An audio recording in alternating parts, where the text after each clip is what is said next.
जय जय देवी मीनाक्षी जय जननी परिपालय मां जय जय देवी मीनाक्षी जय जननी परिपालय मां जय जय देवी मीनलोचनी जय जय देवी मीनलोचनी अम्ब परमेश्वरी पालय मां जगदम्ब परमेश्वरी पालय मां जय जय देवी दयालहरी देवी मीनाक्षी पालय मां देवी मीनाक्षी पालय मां जय श्यामला पीठनिलये जय मीनाम्बिके புண்ணியானிமான் பரமபாகவதான் ஸ்மராமி என்கின்ற ரீதியிலே ஷியாமளா தண்டகம் என்கின்ற உயர்ந்த ஒரு கிரந்தத்தை லகுபட்டாரகர் என்று ஸ்ரீவித்யாக்கிரமேண நாமகரணம் கொண்ட மகாகவி காளிதாசனால் இயற்றப்பட்ட உயர்ந்ததான ஷியாமளா தண்டகம். இது இந்த ஷியாமளா நவராத்திரியிலே அனைத்து பக்தர்களுக்கும் அனைத்து உபாசகர்களுக்கும் ஹிதமளிக்கும் விதமாக அதனை கூறி அதன் பிரதிபதத்திற்கு அர்த்தம் கூறும் பாக்கியம் தன்னை பரதேவத்தை அனுகிரகித்தபடியால் அதை தங்களுடன் பகிர்கின்றேன். யதாமதி யதாசக்தி இதனை அனைவரும் கேட்டு சவனானந்தம் பெற்று அம்பிகையின் திருவடியிலே அனன்ய பக்தி கொண்டு ஒழுகுமாறு பிரார்த்திக்கின்றேன். மகாகவி காளிதாசன் அம்பிகையின் அருளால் காளியின் அனுகிரகத்தினாலே பல்வேறு கிரந்தங்களை செய்தான். அதிலே பக்தி பூரித்தமான மகத்தான சொற்றொடர்களின் அழகான கூட்டமைப்பினாலே உயர்ந்ததான தண்டகம் என்கின்ற வித்தத்திலே இதை செய்துள்ளான். அது போற்றத்தக்க விஷயமாகும். அனைத்து விதமான சாதனைகளுக்கும் சத்குருவின் கட்டாட்ச பலமே மூல காரணம். குருவின் அருளால் சகல காரியங்களும் சித்தியாகின்றன. சத்குருவின் கட்டாட்சம் ஒன்றுதான் கிடைத்தற்கு அரியது. அவ்வாறு அவரவர்களுக்கு மகா புண்ணிய நதி எவ்வாறு கடலிலே சென்று கலக்கின்றதோ அதுபோல் பல்வேறு மகனீயர்கள் ஆங்காங்கே தோன்றி நம்மை கட்டாட்சித்து பாலித்து அனுகிரகம் செய்கின்றார்கள். அவ்வாறு நமது காலத்திலே மகத்தான மகாபுருஷர்கள் என்ற தபஸ்விகளிலே அக்ரகண்யராக கருதப்படுவர் காமகோட்டி பீட்டாதிபதியான சந்திரசேகரேந்திர சரஸ்வதி சுவாமிகள். இவர்கள் தன்னுடைய கடினமான உயர்ந்த ஞான சாதனா பத்ததியிலே பல்வேறு விரதங்களை, குறிப்பாக மௌன விரதத்தை அனுஷ்டித்து பல்வேறு உயர் நிலையை மெய்ஞானத்தை தேடும் உணர்விலே செய்து தான் இவ்வாறு ஒரு மனிதனால் செய்வதற்கு அரியதான உயர்ந்ததான அந்த தவங்கள் அனைத்தையும் தான் செய்து அதனை செய்து காட்டிய மகனியராக அவர் நம் காலத்திலே விளங்கியது நாம் செய்த மகத்தான பாக்கியம். அவர் கொண்டாடிய பல்வேறு கிரந்தங்களிலே ஷியாமளா தண்டகம் என்பது ஒரு உயர்ந்ததான கிரந்தமாகும். கவி காளிதாசன் விட்டு சென்ற பெரிய பொக்கிஷங்களிலே இதுவும் ஒன்று.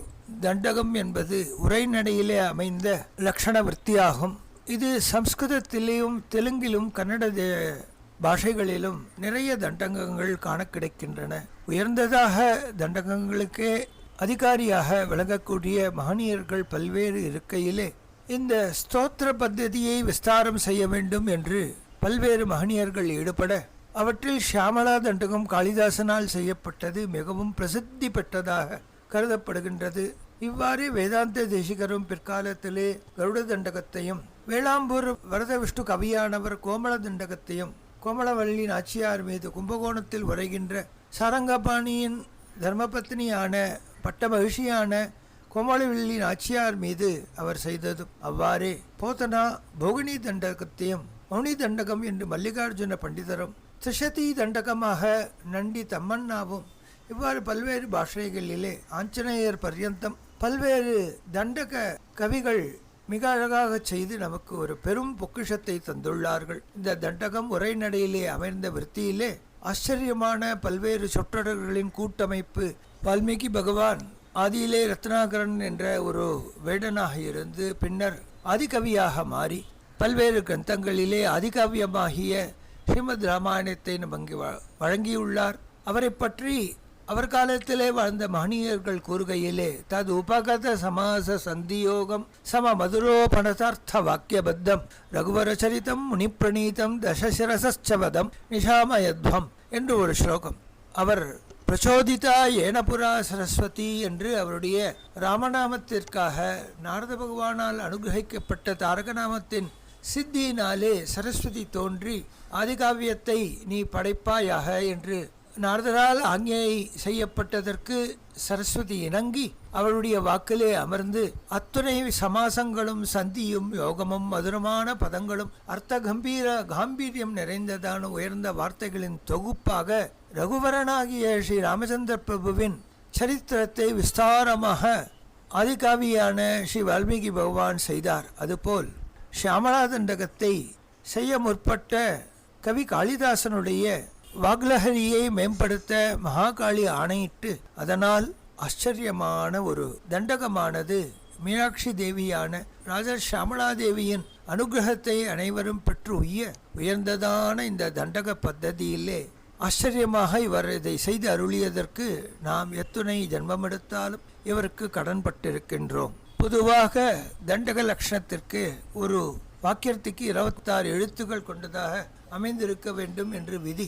ஆனால் அந்த விதியை மீறி அம்பிகையின் பிரவாகத்தினால் தோன்றிய இந்த உயர்ந்ததான தண்டகம் முதல் ஸ்லோகத்திலே மாணிக்கவீனாம் உபலாலயந்தீம் மதாலசாம் மஞ்சுள வாக்விலாசாம் மகேந்திர நீலத்யுதி கோமளாங்கிம் மதங்க கன்யாம் மனசா ஸ்மராமி என்று ஆரம்பிக்கின்றார். மாணிக்க வீணாம், மாணிக்கிய கற்கள் நிறைந்ததான அவை இழைக்கப்பட்ட உயர்ந்ததான ரத்னமயமான மரகத வீணையை மடியில் இருத்தி அதை வைத்து வாசிப்பவளாக, மதம் கொண்டவளாக, சுறுசுறுப்பு பெற்றவளாக, இனிமையான சொல் எழில் பெற்றவளாக, வாக்கை திறந்து அவள் பேசினால் அடுத்த கணம் அந்த வாக்கும் சங்கீதமயமாக இருக்கும் என்பது கவிகளின் சொற்றரால் வெளிப்பெறும் உயர்ந்த பாணி. மகேந்திர நீல மணி கோமளாங்கி நீல திதி கோமளாங்கி மகேந்திர நீலமணி என்பது உயர்ந்ததான நீலமணிகளுள் உயர்ந்த ஜாதியான ரத்னம். அதன் ஒளி வாய்ந்ததான சஷ்ய ஷியாமள சுந்தரம் வப்பு உடையவளாக பச்சை மால் திருமேனி கொண்ட திருமாலின் தங்கையாக அவதரித்த மீனாட்சி அதே நிறத்தை கொண்டவளாக மகேந்திர நீலமணியின் ஒளிவாய்ந்த உயர்ந்த பசுமை மிக்கதான ஒரு திருமேனியை உடையவளாக மதங்க முனிவரின் கன்னிகையாக இங்கு அவதரித்தாள். அவளை நான் நினைக்கின்றேன் என்று ஆரம்பிக்கின்றார். ஷியாமளா தேவி என்பவள் ஸ்ரீவித்யா உபாசனை கிரமப்படி அபராண்ண காலத்திலே மதியம் 2 to 4 மணி பர்யந்தம் அவளை உபாசிக்க வேண்டும் என்று சாஸ்திர பத்ததிகள், தந்திர சாஸ்திர பத்ததிகள் கோஷிக்கின்றன. அபராண்ண காலத்திலே அவளை உபாசிக்க வேண்டும். அவ்வாறு உபாசிப்பவர்களுக்கு அவள் வாக்சக்தியை தருகின்றாள். பரசுராம கல்பசூத்திரத்திலே அபராண்ணே ஷியாமா என்று கூறப்பட்டிருக்கிறபடி மதியம் 1 மணியிலிருந்து மாலை 4 மணிக்குள்ளாக, அதிலும் உயர்ந்ததாக 2 to 4 மணிக்குள்ளாக, அப்பேற்பட்ட இடைப்பட்ட காலமே ஷியாமளாவாகிய மீனாட்சியை உபாசிப்பதற்கு என்று ஏற்பட்ட உயர்ந்த காலமாகும். இந்த காலத்திலே சாதகர்கள் பச்சை நிறமுடைய அணிந்து பச்சை கற்கள் பதித்த அணிகலன்களை தரித்தவர்களாக, வாயிலே தாம்பூலம் தரித்தவர்களாக, மறுக்கொழுந்து, தவணம், கதிர்பச்சை, வில்வம் முதலான பச்சை இலைகள் புஷ்பங்களை கொண்டு தேவியை அர்ச்சித்து ஷியாமளாதேவிக்கு நிவேதனமாக வெள்ளப்புட்டு, கதம்ப சாதம், கருவேப்பிலை பொடி சாதம், கொத்தமல்லி புதினா சாதம், கீரை வகைகள் சாதம் என்று நிவேதனம் செய்து சங்கீத யோகினியாக இவளை சங்கீதத்தினாலே கீர்த்தனைகளினாலே தோஷித்து அவளை உபாசிக்கும் அக்காலத்திலே காளி, கமலினி முதலான சொற்களை தவிர்த்து கதம்பவனவாசினியான அம்பிகையை நினைத்து கதம்ப மரத்தை ஆண்டும் வெட்டாது புல்லாங்குழல், வீணை, தந்திரி, லய வாத்தியங்களை வாசித்த வண்ணம் பாடி மிகவும் அக்கறையுடன் உபசரிக்க ஷியாமளாதேவியின் நவராத்திரியான பௌஷ்ய நவராத்திரியிலே சந்திரனை குறிக்கும் பஞ்சாங்கப்படி புஷ்ய நட்சத்திரம் மார்கழி அல்லது தை மாத அமாவாசையிலிருந்து ஆரம்பித்து 9 நாட்கள் வீணாகான இசை, நடனம், நாட்டியம் இவைகளுடன் ஷியாமளாவை மூலமந்திர ஜப விதிப்படி அவரவருக்கு அனுகிரகிக்கப்பட்ட குரு பத்ததியிலே அவ்வழி நின்று அம்பிகையை உபாசிக்க வேண்டும். அவ்வாறு உபாசிக்கப்பட்ட மீனாட்சியானவள் ராஜஷியாமளை என்று சிறு ஏழையை கூட ராஜபதவியை தரக்கூடிய உயர்ந்த வரங்களை தரக்கூடியவளாக, வாக்லஹரியை வளர்வைப்பவளாக, சென்னல் எவ்வாறு உயர்ந்த ரக வயல்களிலே பச்சை பசுமையென நீக்கமர வளர்ந்து தழைத்து கதிர்களால் தழைத்து வணங்குமோ அவ்வாறு அவன் மகாகவியாக ஆவான். 108 மாவிர்த்தி மூலமந்திரம் செய்ய பல வருடங்கள் அகோராத்திரம் செய்தால்தான் முடியும். அவளுடைய உபாங்க தேவதைகளையும் அவ்வாறே உபாசித்து தத்தசாம்சம் ஹோமம் செய்தால் ஷாமளா பிரத்யக்ஷமாவாள் என்று சாஸ்திரம். மீனாட்சி தேவியின் அருள் பெற்ற எண்ணற்ற மகனீயர்கள் மீனாட்சி தேவிக்கு பல்வேறு விதமாக தங்களின் நன்றியை தெரிவிப்பதாகவே அவர்கள் பல்வேறு ரகமான விஷயங்களை கூறி செல்கின்றார்கள். ஸ்காந்த புராணத்திலே ஷாமளை ஹாலாஸ்ய க்ஷேத்திர மகாத்மியம் என்பதை அப்பைய தீட்சர் வழிவந்த நீலகண்ட தீட்சரால் எழுதப்பட்ட அந்த க்ஷேத்திர மகாத்மியம், அந்த மீனலோச்சனி மீது எழுதப்பட்ட எண்ணற்ற கீர்த்தனைகள், புராணங்கள், தண்டகங்கள் இவையினால் மீனாட்சியின் ஆவிர்வாவம் விஸ்தாரமாக கூறப்பட்டது. காஞ்சனமாலை என்பாள் முற்பிறவிலே கந்தர்வராஜ பத்னியாக இருந்தாள். அந்த கந்தர்வராஜன் விஸ்வாவசு என்பவருக்கு வித்யாவதி என்ற பெயராக அவதரித்து அம்பிகையின் மீது மிகுந்த பக்தி கொண்டு விளங்கினாள். தன் தந்தையிடம் பாரத தேசம் மூழாக உள்ள அத்துணை தேவியின் ஆலயங்களையும் வழிபாடுக்கு உரிய ஸ்தலங்களையும் பற்றி அறிந்து கொண்டு அதிலே மிக உயர்ந்ததான ஆலாஸ்ய க்ஷேத்திரம் என்று அம்பிகையின் 64 பீட்டங்களிலே உயர்ந்ததாக கருதப்படுகின்ற கதம்பவன பீட்டத்தை வந்து அடைகின்றாள். 2 புஜங்களுடன் மீனாட்சியாக சுந்தரேஸ்வர பத்னியாக இருக்கின்ற அந்த சக்தியை கண்டு ஓராண்டு காலம் தவம் இயற்றினாள். தேவியை வழிபட்டாள். யதாவத்தாக நியமமாக அம்பிகையை பூஜித்து வாழ்ந்து வந்தாள் ராஜகுமாரி. இந்த வித்யாவதிக்கு அருள் புரிய வேண்டும் என்று அம்பிகை மூலஸ்தானத்திலிருந்து 3 வயது சிறு குழவியாக வெளிப்பட்டாள். மிகுந்த பரவசத்துடன் துதித்த வித்யாவதிக்கு அவள் விரும்பியதை தரவேண்டி தான் என்ன கேட்கிறாயோ தருகிறேன் என்றாள். தேவியின் திருவடியிலே அசையாத பக்தி ஒன்றே வேண்டும் என்று அவள் பிரார்த்தித்தாள். நீ எனக்கு மகளாக வேண்டும், உன்னை மணி மீது அமர்த்தி அணைத்து தாயாக உன்னை வளர்க்கும் பாக்கியத்தை நீ தர வேண்டும் என்று யாசித்தாள். அவ்வாறே ஆகட்டும் என்று அம்பிகை கூறி மறைகின்றாள். அடுத்த ஜென்மத்திலே மலையத்வஜனின் குமாரியாக மனைவியாக இவள் ஆகி என்னை நீ பெறுவாய் என்று அம்பிகை ஆசீர்வதித்து மறைய, அந்த கருவிலே அவள் சென்று மறைந்தவுடன் மிகவும் சந்தோஷப்பட்டாள். அந்த வித்யாவதி தான் பிற்காலத்திலே காஞ்சனமாலை என்கின்றும் தடாதகை என்ற பெயர் கொண்ட ஷியாமளா தேவியை பெற்றெடுத்தவள் என்று ஹாலாஸ்ய மகாத்மியத்திலே விஸ்தாரமாக இது கூறப்பட்டிருக்கின்றது. தேவீம் நத்வா சுமீனாட்சீம் ஸ்ரீஹாலாஸ்யேஸ்வரம் சிவம் பிரணம்ய பக்தியா சம்பிராப்திய தபசித்தார்த்தமாதனாத் தேவ்யாச்ச சந்நிதிம் பிராப்ய ஹிருத்யாத்வா மனோன்மணிம் என்று ஆரம்பித்து அம்பிகையை அவள் வழிபட்டதும் அவள் தியானித்ததும் அவள் பெற்ற வரத்தையும். இனி ஷியாமளா தண்டகத்திற்கு வருவோம். சதுர்புஜே சந்திரகலாவதம் சே குச்சுன்னதே குங்குமராகசோனே புண்ட்ரேக்ஷுபாசங்குஷ புஷ்பபாணஹஸ்தே நமஸ்தே ஜகதேகமாதா. சதுர்புஜே 4 கைகளை உடையவள், சந்திரகலாவதம் சே உயர்ந்ததான பிறைச்சந்திரனை சூடியிருப்பவள், குச்சொன்னதே உன்னதமான ஸ்தனபாரங்களை உடையவள், குங்குமராகசோனே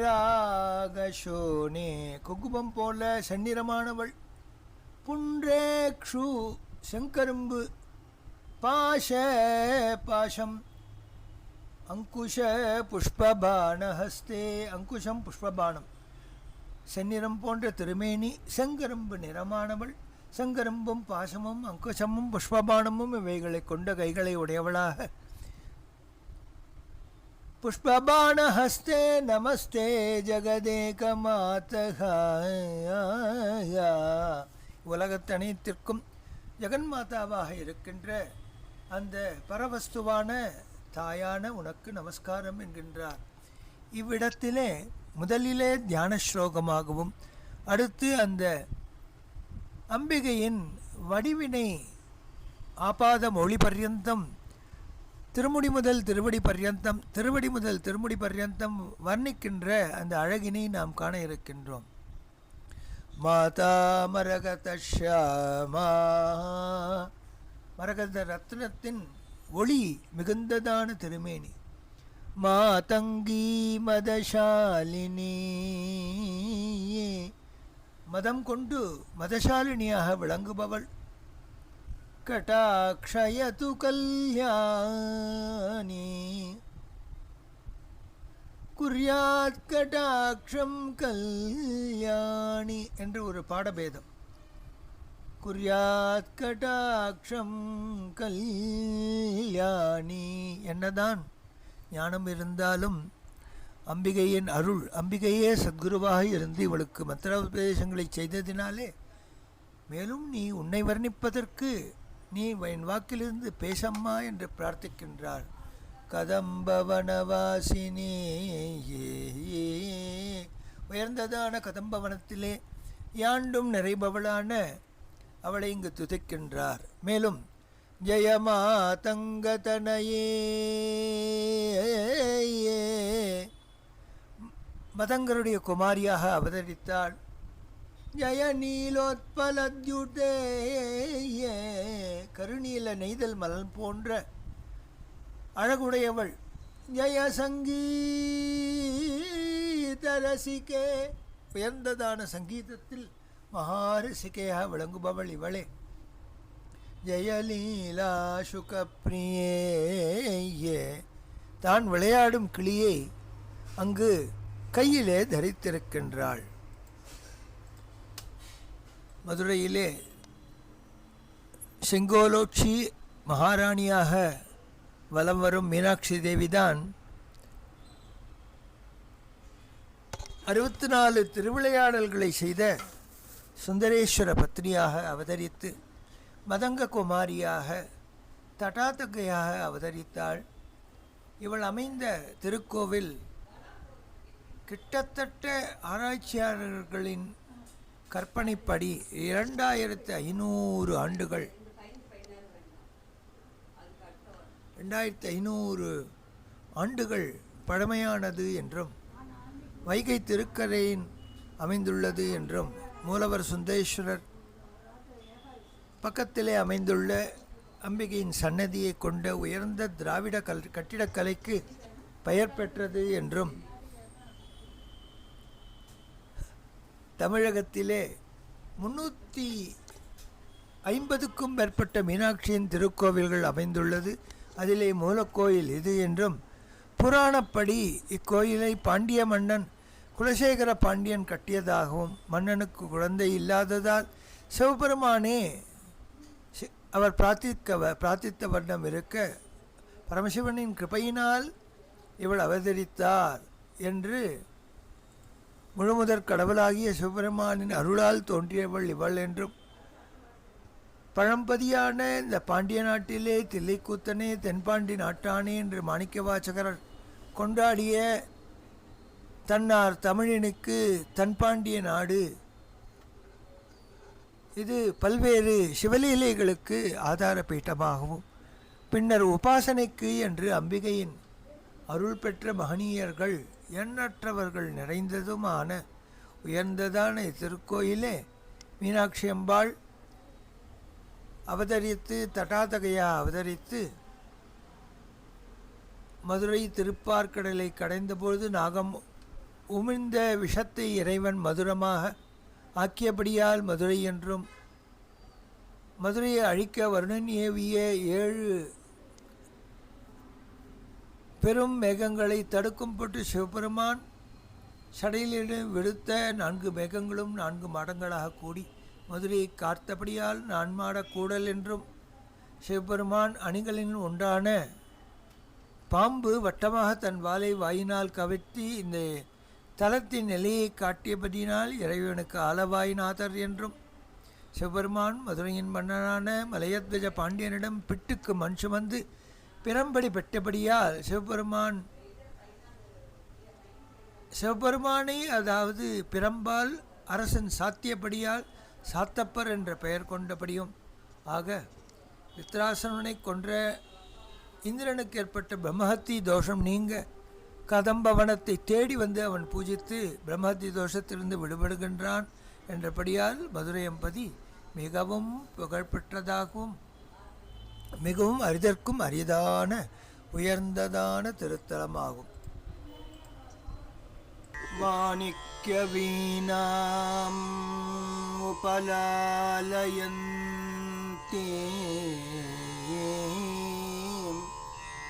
மதாலசம் மஞ்சுளவாக்விலாசாயாம் மாஹேந்திர நீலத்யுதி கோமளாங்கிம் மாதங்க கன்யாம் மனசா ஸ்மராமி. சதுர்புஜே चन्द्रकलावतंसे कुचोन्नते कुङ्कुमरागशोने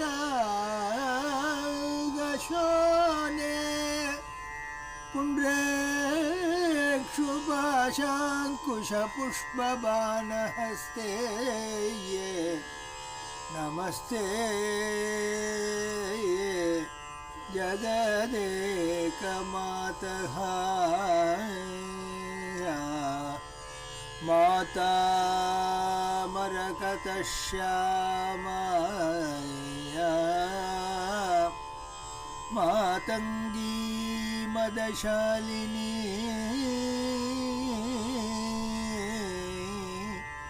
कटाक्षयतु कल्याणी कदम्बवन वासिनी. जय मातंगतनये जय नीलोत्पलद्युते जय संगीतरसिके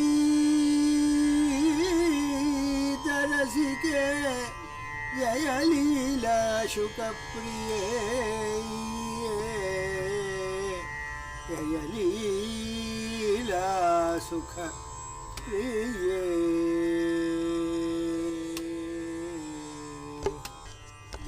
जननी सुधा समुद्रान्तहृद्यन् मणिद्वीप संरूढ बिल्वाटवी मध्य कल्पद्रुमा कल्पकादम्बकान्तार वासप्रिये कृत्तिवासप्रिये सर्वलोकप्रिये सादरारब्ध संगीत संभावना संभ्रमालोलनीप सगाबद्ध चोली सनाथात् नाथत्रिके सानुमत्पुत्रिके ये शकरीभूत शितांशुरेखामयूकावलीबद्ध सुस्निग्ध नीलालकश्रेणि शृङ्गारिते लोकसम्भाविते कामलीला धनुस्सन्निभ वृल्लता पुष्प सन्दोह सन्देह लोचने वात्सुधा चेतने ये चारु गोरोचना पंख केलीललामभिरामे सुरामे रमे ये प्रोल्लसद्बालिका मौक्तिका श्रेणी चंद्रिका मंडलोद्भासि लावण्यगण्डस्थलन्यस्त कस्तूरिका पत्र रेखा समुद्भूत सौरभ्य सम्भ्रान्त मृगाङ्गना गीत सान्द्री भवन मंदतंत्रीश्वरे सुस्वरे भास्वरे ये जय जननी. अम्मा ताये சுதா சமுத்திர உயர்ந்ததான அமிர்தக்கடலிலே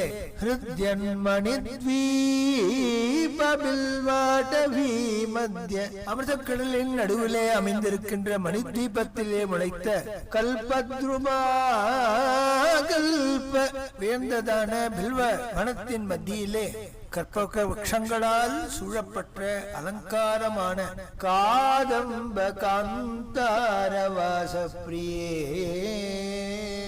உயர்ந்ததான கதம்ப வனத்திற்கு வசிக்க ஆசை உடையவளே கிருத்திவாச பிரியே புலி யானைவைகளின் தோலை ஆடையாக தரித்த பெருமான் தாருகாவனத்திலே பிக்ஷாடனராக வந்த பரமசிவனை அழிக்க வேண்டும் என்று ஆசைப்பட்ட தாருகாவனத்து ரிஷிகள் புலியை ஏவிவிட புலியை கொன்று புலித்தோலை அரைக்கிசைத்தான் இறைவன். கஜாரண்யத்திலே இவ்வாறே தாந்திரிகர்கள் உலகத்தையே ஜகத்தையே தன் வசம் கொண்டு வர வேண்டும் என்று ஆசைப்பட அவர்கள் செய்த ஆபிசார யாகத்தை நிறுத்த பரமாத்மா வந்து நடனமாட அவர்கள் மீது பல்வேறு ஆயுதங்களை ஹோமத்திலிருந்து தயார் செய்து எரிய அனைத்தும் அவருக்கு பூஷமாக கடைசியாக ஒரு மதம் கொண்ட யானையை எரிய அந்த கஜசமாகர மூர்த்தியாக அந்த யானையை கொன்று அந்த யானை தோலையே தான் போர்த்தி கொண்டு நடனமாடி தான் நடேசன் சபாபதி என்பதை அங்கு காட்டிய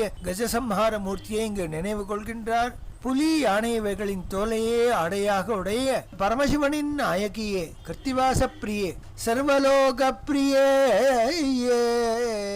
சகல ஜீவராசிகளிடத்திலும் அத்தியந்த அன்பு கொண்டவள் தாயாராக இருப்பதினாலே சதா சாதராரப்த சங்கீத சம்பாவனா சம்பிரமாலோபலோலா ஆசையுடன் தொடங்கிய பாட்டை மெச்சுவதிலே பரபரப்பால் ஏற்படுகின்ற அசைக்கின்ற அந்த பரபரப்பினாலே என்று தலையாட்டும் அந்த அழகினாலே அசைக்கின்ற கதம்ப மாலையை சூடிய கூந்தல் உடையவளாக சம்பிரமாலோபனி பஸ்ரகாபத்த சுளீஷநாத பிரியே சுளீஷநாத்ரிகே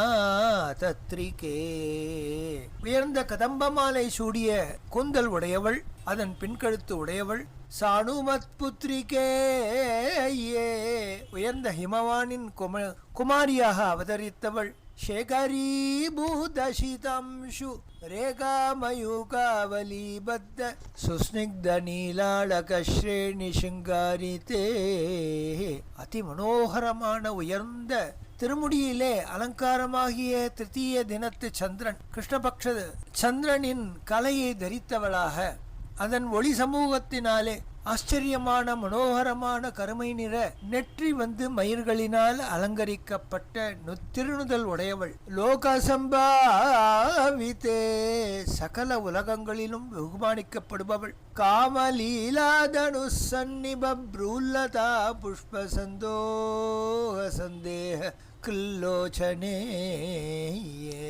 மன்மதன் தான் ஏந்திய கரும்பு வில்லை அதற்கு ஒப்பான உயர்ந்த நீள் புருவம் உடையவளாக அதை வெற்றி கொள்ளும் நீள்புருவம் உடைய இவள் சாட்சாத்து ஒரு கொடியிலிருந்து உதித்திருப்பாளோ என்கின்ற சந்தேகத்தை எழுப்புமார் போன்ற திருமேனி உடையவள். வாக்சுதா சேச்சனே வாக்சுதா சேச்சனே வச்சனாமிர்தத்தை வைத்திருந்தால் மயக்கம் காணுதம்மா என்றபடி அவள் வாக்கை திறந்தால் அமிர்தமயமான சொற்களே சங்கீதம் போல் அமைகின்றதாம். சாரு கோரோச்சனா பங்ககே லீலலாமாவிராமே சுராமே அழகிய கோரோச்சனை திலகத்தினாலே கண்டவர் மனத்தை ஆகர்ஷிக்க செய்கின்றாள்.